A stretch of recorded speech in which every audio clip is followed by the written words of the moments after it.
Imagine a dusty little railroad town in the middle of Nebraska that quietly served more than 6 million American soldiers and never took a single dime.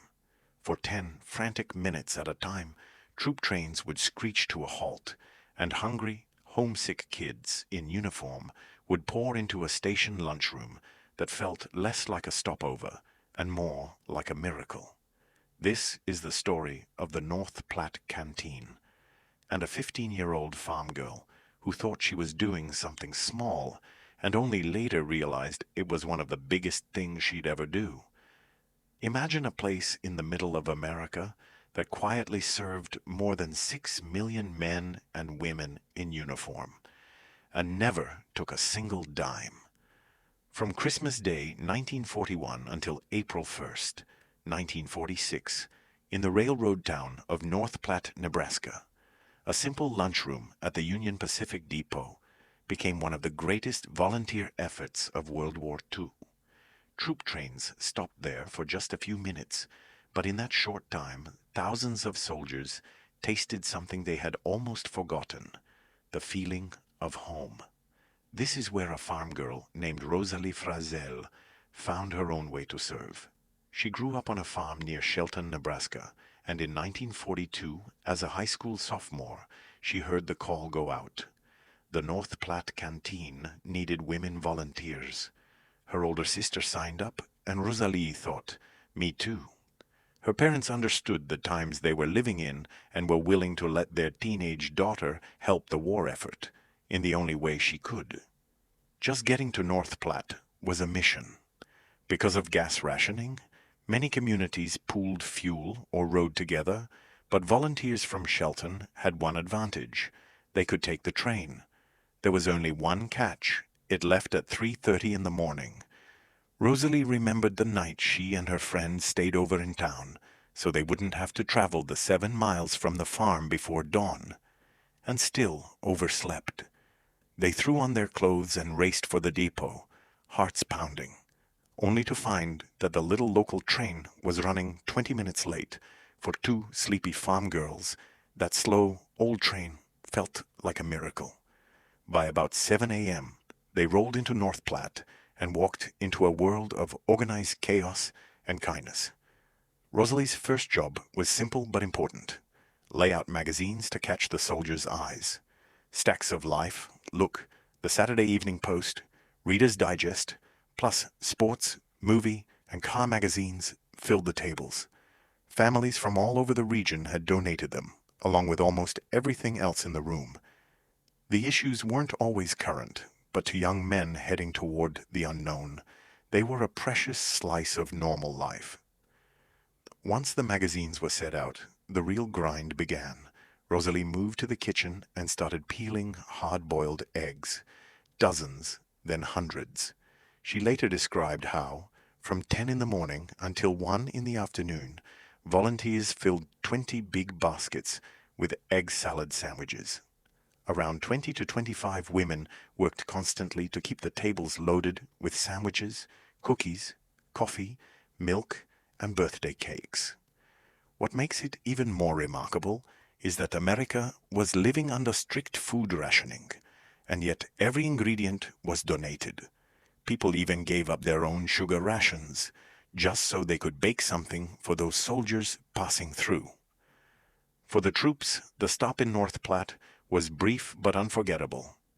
They usually had just 10 to 20 minutes before the conductor's whistle blew, and the train rolled on toward the coasts and the combat zones. They poured off the cars, grabbed coffee, milk, and sandwiches, and tried to soak in as much warmth as they could before they had to jump back aboard. At many other canteens around the country, food often cost money, but at North Platte, everything was free. Enlisted men and officers stood shoulder to shoulder at the same tables, and not one of them paid a cent. One of the most beloved traditions at the North Platte Canteen was the birthday cake. Volunteers would call out over the noise, "Anybody here having a birthday today?" If a soldier raised his hand, he didn't just get a slice. He walked back to the train carrying an entire homemade cake of his own.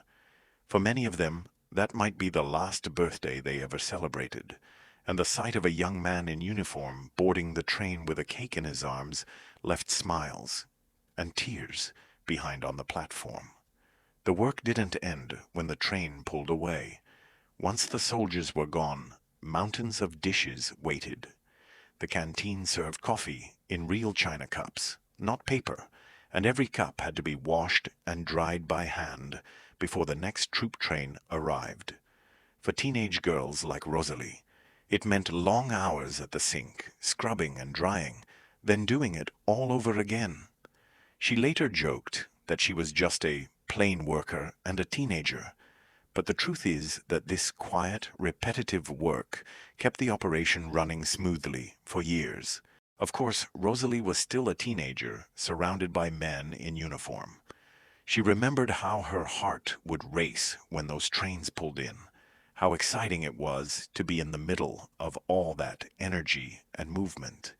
But she also remembered her father's strict expectations and knew she had to behave like a proper young woman, no matter how thrilling the scene around her felt. For her, patriotism meant rolled-up sleeves, steady hands, and a sense of duty that went far beyond simple teenage excitement. Rosalie would serve at the canteen between 6 and 8 times, but life moved on quickly. She graduated high school at just 15 in 1944, then went to work as a teacher, which left less time for those early morning trips to North Platte. After the war, she reunited with the young man she had been writing to, a soldier named Dick Lippincott. They had met thanks to a mutual friend at a Sunday dinner, and for Rosalie, it truly was love at first sight. Dick had originally received a farm deferment, but chose to go into the service anyway. After 2 years in uniform, he came home in August 1946, and the two were married on his birthday, November 27th, 1946. Rosalie and Dick farmed near Central City, Nebraska, raised 3 sons and a daughter, and built a life that lasted 62 years of marriage until his death in 2009. All 3 of their sons eventually served in the military, and their daughter became a registered nurse, carrying the family's tradition of service into a new generation. For decades, though, the story of the North Platte Canteen almost disappeared from her everyday conversations. Her children grew up without hearing much, if anything, about those long nights, early trains, and hurried meals with strangers in uniform. In the 1990s, long after her children were grown and gone, Rosalie finally sat down at a computer and began to type out what she remembered. When she shared those memories with her 2 younger sons, they were stunned. "You never told us any of this," they said. She answered simply, "Well, I'm telling you now, so you'll know." From there, she began speaking publicly about the North Platte Canteen and gave talks across Nebraska about what had happened in that little depot lunchroom during the war. In her later years, Rosalie often reflected on how she had once dismissed her role as just a small thing she did as a teenager, something she tucked away and forgot.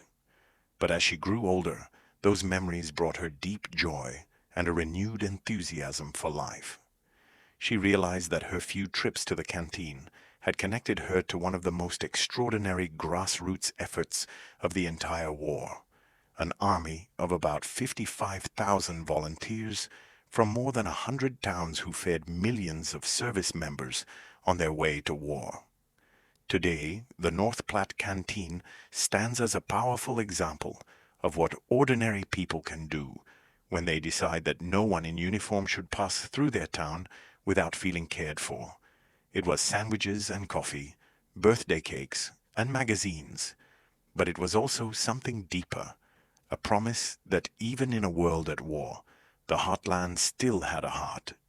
Many veterans would later say that what they remembered most was not the taste of the food, but the faces, the smiles, the handshakes, the sense that, for 10 short minutes, they were not just soldiers, but someone's son again.